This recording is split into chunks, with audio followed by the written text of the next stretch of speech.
When did you join the service, Mr. 42. Yeah, around 42, year 42. 43. Okay. I was drafted. What,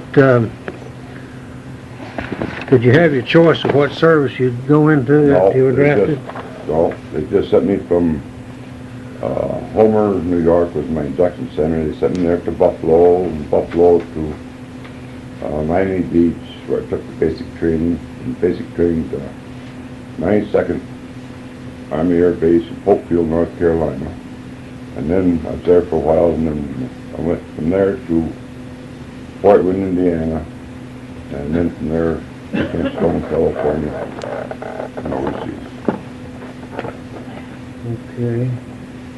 What branch of the service were you in? I was in the 92nd Army Air Force down in Fort Bragg.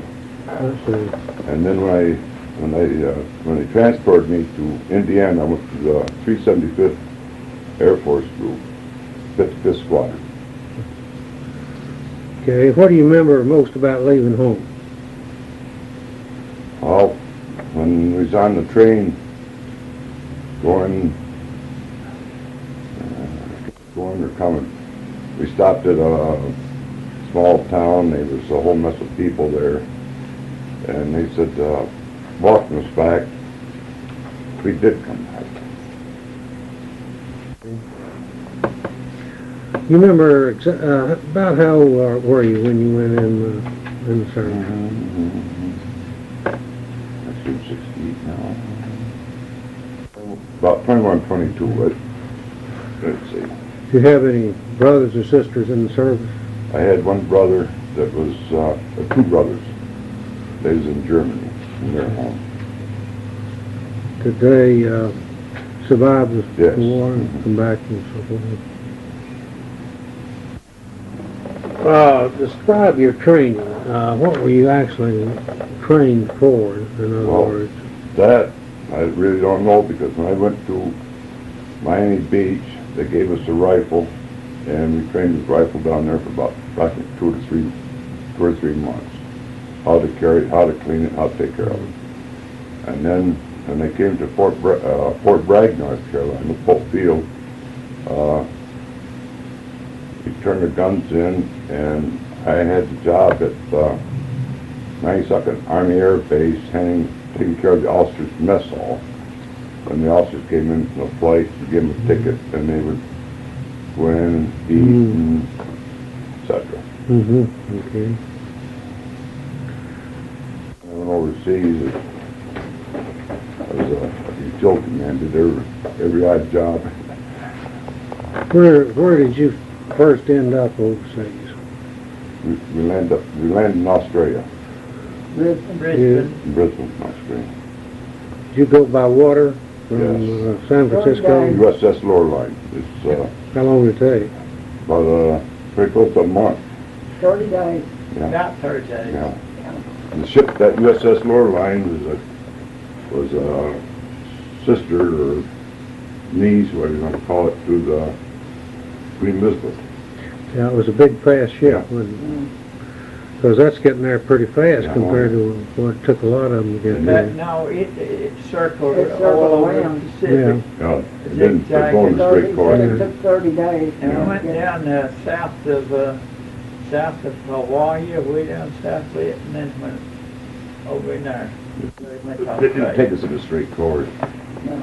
No, if they took a straight course, we wouldn't have been here. No, the subs got you, I guess, wouldn't it? Yeah.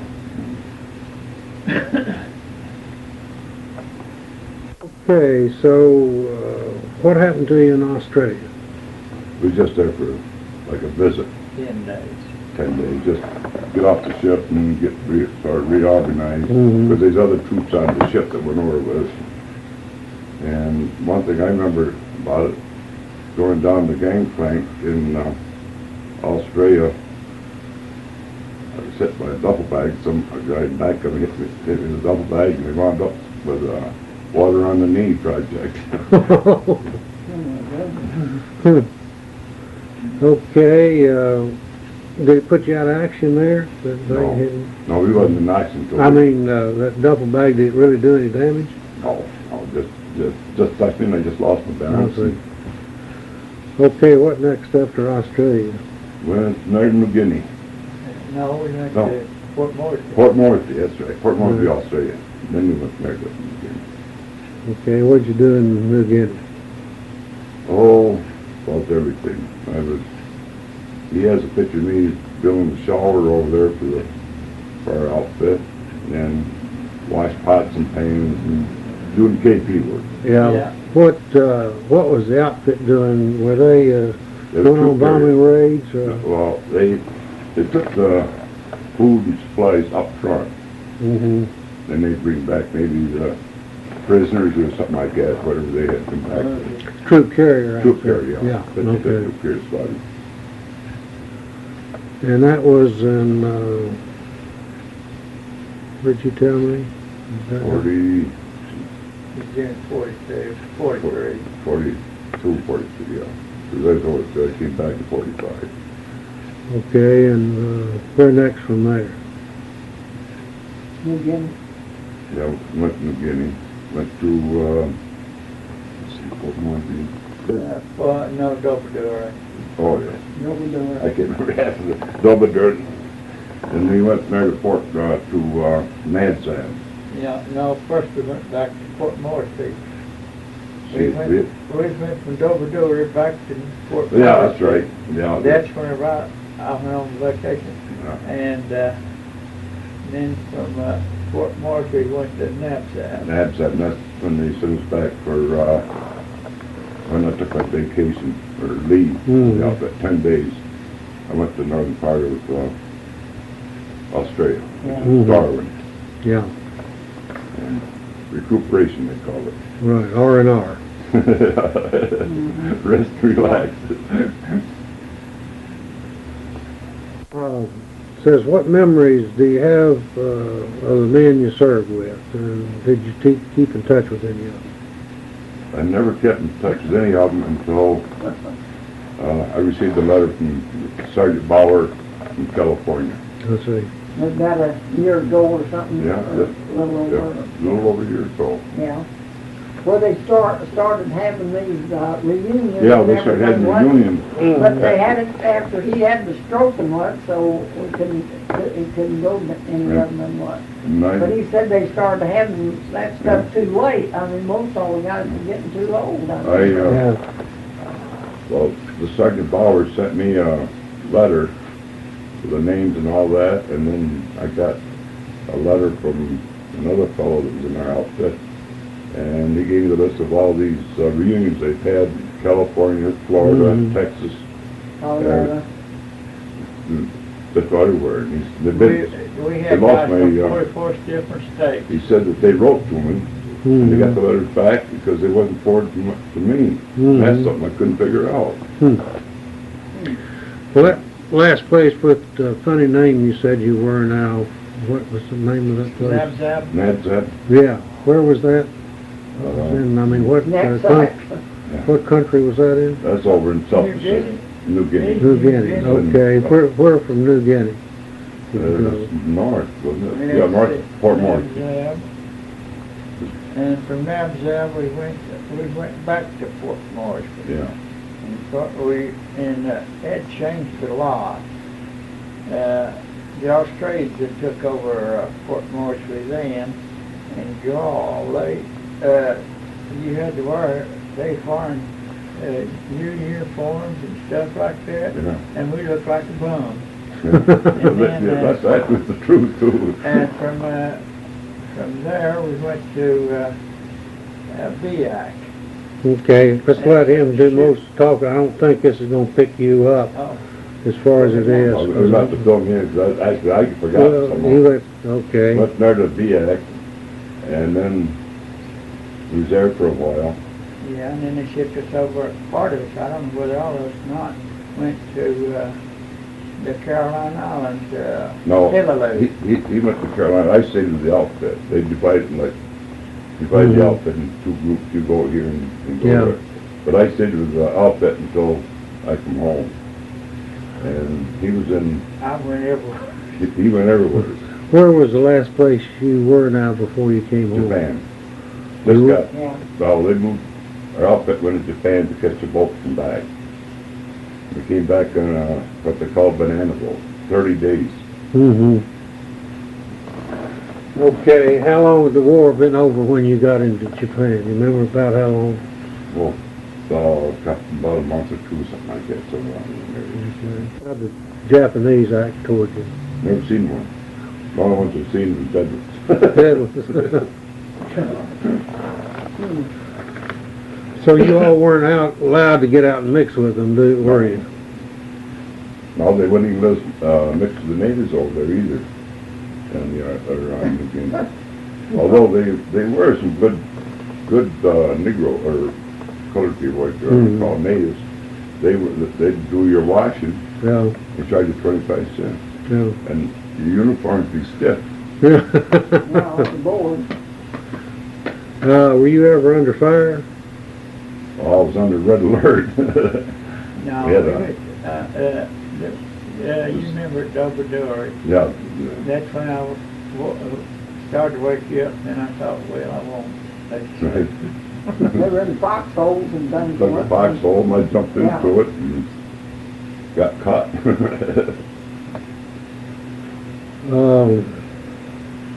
You mentioned you had some contact with some of the native people, didn't you? Well, Zeus, sign language. Yeah. Getting here.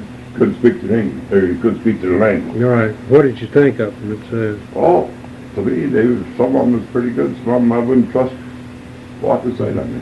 About the same as every No, place. Yeah. there's all different tribes in there too. That's what Mhm. made it bad. Yeah. You couldn't tell who was the enemy and who wasn't. You didn't get up into the Philippines, did you, before you went to Japan? Yeah, we hit Lady.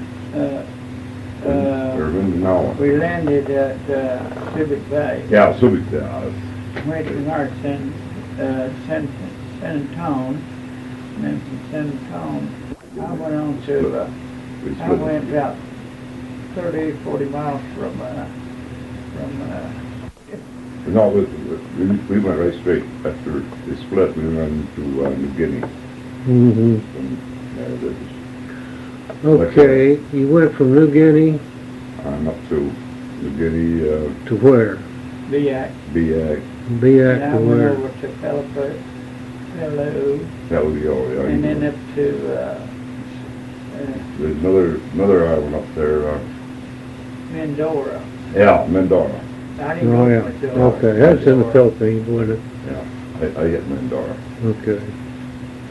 And then Civic Bay, San Antone. Were you able to take many photographs while you were Oh, over there? allowed to.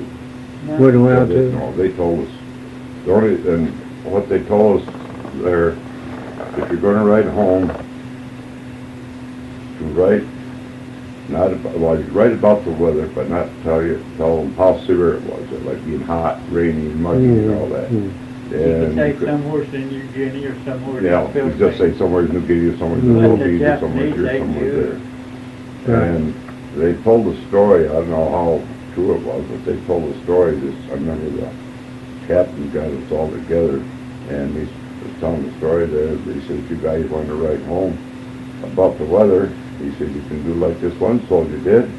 He wrote home, and he says, it's so hot here, and mosquitoes so big, he says they could take a turkey and shove it 6 miles away.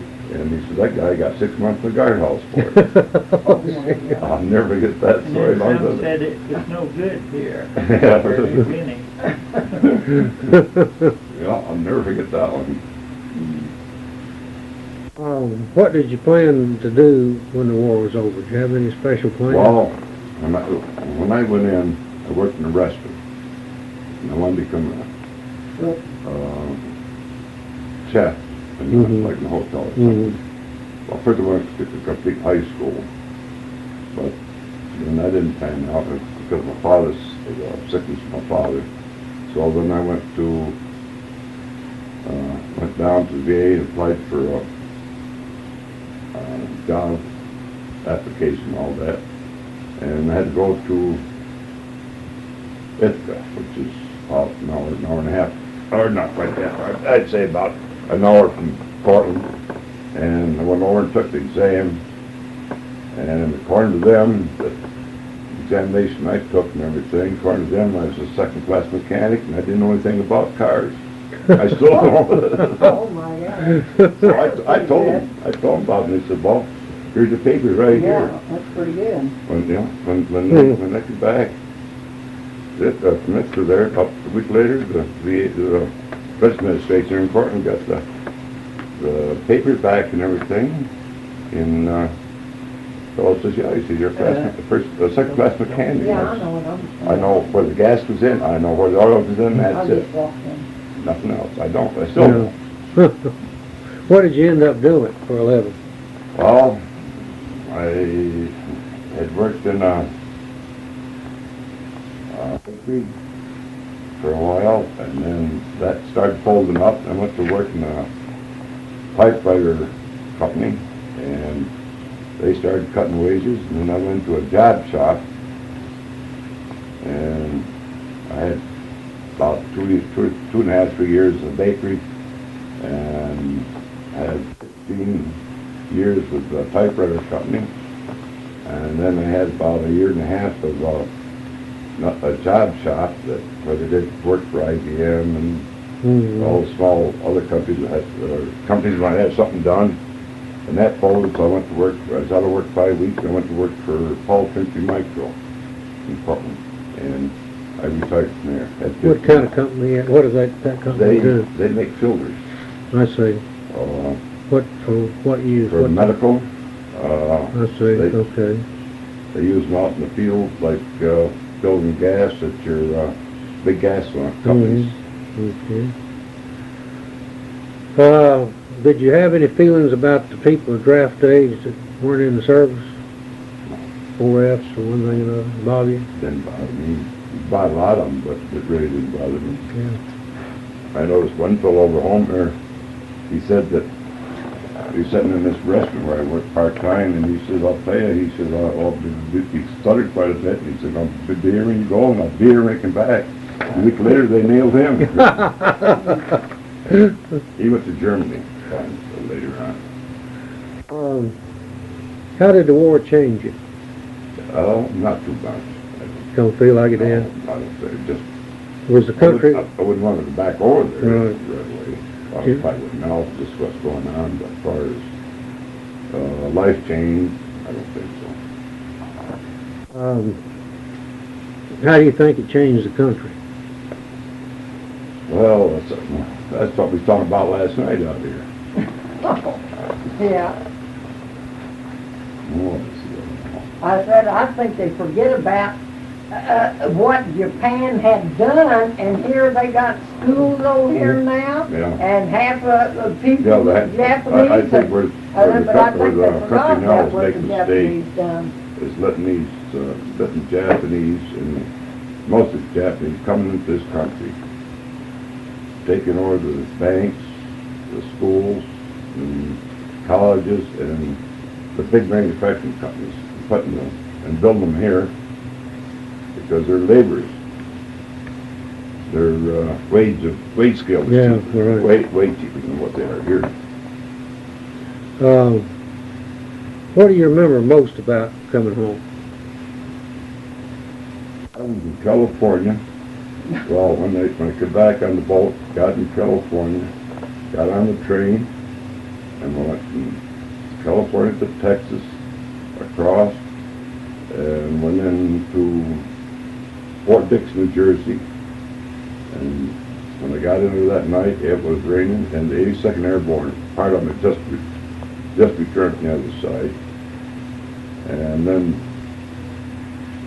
there that night, and 2 days later, they called us into this great big arena light, and they wanted to know how many wanted to re-enlist. Said it's a good opportunity, and I said, all the way. Yeah. Wanna go home. No, I want to go home.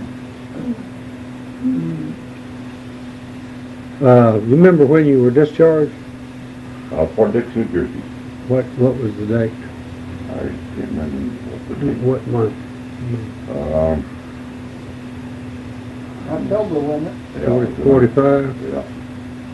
Because I got home Halloween night. October 31st. October 31st. Just about a week before, I'd say about a week before, about 22nd, something like that. 1945, right? I think she's got that. Okay. Wrapped it around, I left one end open, wrapped it around, and they had, all mashed potato containers, they had, 55-gallon cans and everything inside there set on. And over the top, they put a parachute. I looked at the picture and you say, oh, that's a beautiful picture. Because everything's right up to date on it. Well, let's see.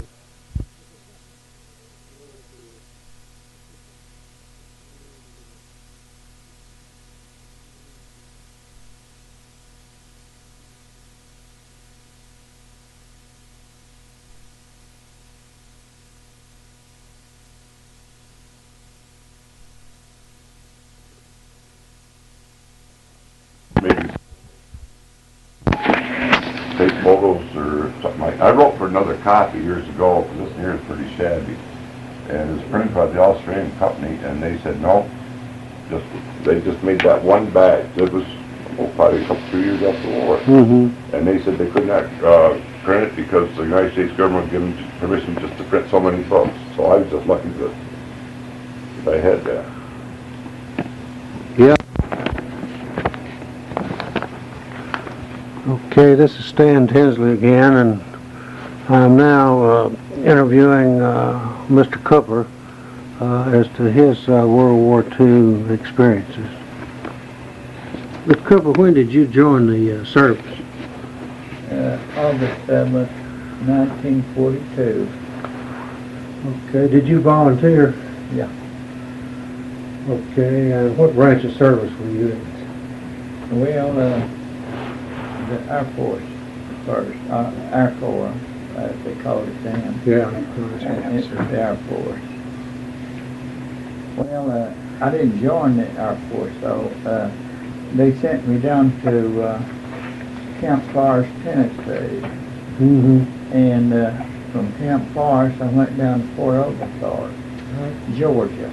And that's when and then when I left Fort Oglethorpe, Georgia, I went up to Knoxville, New Jersey. Then I found out I was in the Air Force. But I didn't take no test or anything for it. I don't know. Well, I guess reason they put me in the Air Force, I guess I'd been in Alaska before the war and during the war, and CC camp. I was with the CC camp. They had two camps up there at Annette Island, Ketchikan, Alaska. It's about the Annette Island, 30 miles from Ketchikan, and on an island. And we was building in our base, seaplane base, and first we had to run there was two camps of us, A and B, and I was in A, I think, and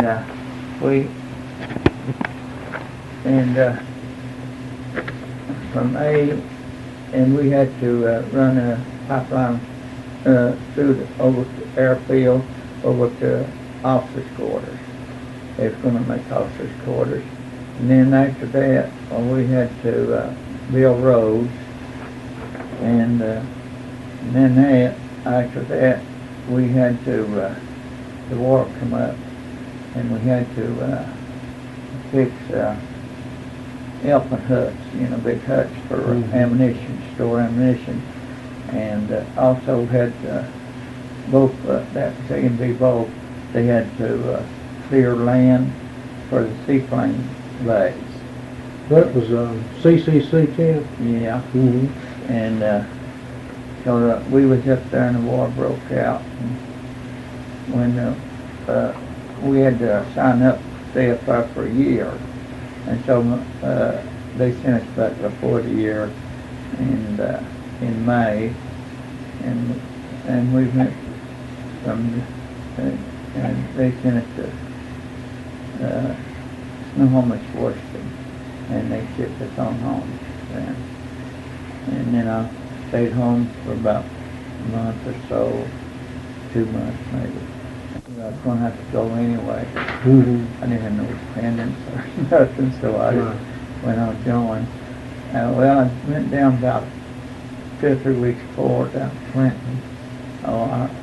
And I seen them guys that get drafted, and I said, that's not for me. Some of them was drunk, crying and everything. I said, I was still myself. And so I just come to Knoxville and joined the Homestead. And, when I was at Atlantic City, I found out I was in the Air Force. So they sent me to St. Joseph, Missouri. That's 52 miles north of Tennessee. And they didn't have no barracks or nothing, no, they had to build their own barracks. yeah, we lived in tents and things. They were just 50 of us, and we started it out. And then I was, Fort Wayne, Indiana, and then from Fort Wayne down to Louisville, Kentucky. No, I was still in Louisville, Kentucky first, and then Fort Wayne, Indiana, and then I was down to, they shipped me from Fort Wayne down to Lawrenceburg, Maxton, North Carolina, and from Lawrenceburg, Maxton, North Carolina, they shipped us back to Fort Wayne, Indiana, and from Fort Wayne, we went to Camp Stoneman, California. Well, then we went overseas, and We didn't even get a furlough of any kind. no, I didn't. I went back that time. Let's get down. I didn't even think about it. Yeah. And then I shipped around a lot, and I landed in Brisbane, Australia, and we stayed there 10 days. And I know when we got off the boat, it seemed pretty, we never had, I didn't really, truthfully, never did even hear of Australia before. Oh, really? I mean, I never had paid no attention. In school, I think we had a couple of days of it, Mm-hmm. a couple of lessons on it. I just know they said it was upside down country. So I really didn't know what to expect. Right. And then we went from there by boat up to Port Moresby, New Guinea, and we stayed there for about 2 or 3 weeks, more or less. And they shipped us. We flew over to Dobadura, and we stayed there at Dobadura for 6 months, about. And then and that was in January. We come back to Fort Moresby. So they said, well, they could let 3% go on furlough to Australia. So they called me in. They said, you never got a furlough, have you? And I said, no. And so they said, well, you can go to Sydney, Australia for 30 days. And they didn't know what Sydney was. Mm-hmm. And so they put us on a boat. Well, they was coming in, and we was going out. They sent the wounded and stuff with us. They was 800 of us went down to Australia, Sydney. We got down to Sydney, and surprised me because it was a big town. Oh gosh, Right. I think it's over 2.5 million people. Mm-hmm.